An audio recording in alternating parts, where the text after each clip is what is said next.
Activating your Sodexo card involves the following steps. Registration. Before activating, make sure you registered your Sodexo card on the official website or using the Sodexo Benefits and Rewards Services app. This registration typically involves providing your card details, personal information, and creating a profile.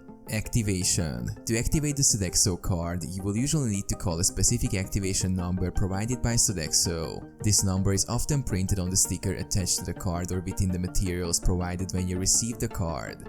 Follow the instructions. Dial the activation number and follow the automated instructions. You might be required to enter the card number, personal identification details, and, in some cases, a PIN to confirm your identity. Verification. After inputting the required information, you will receive confirmation that your Sodexo card is activated. You might also receive an SMS or email confirming the successful activation.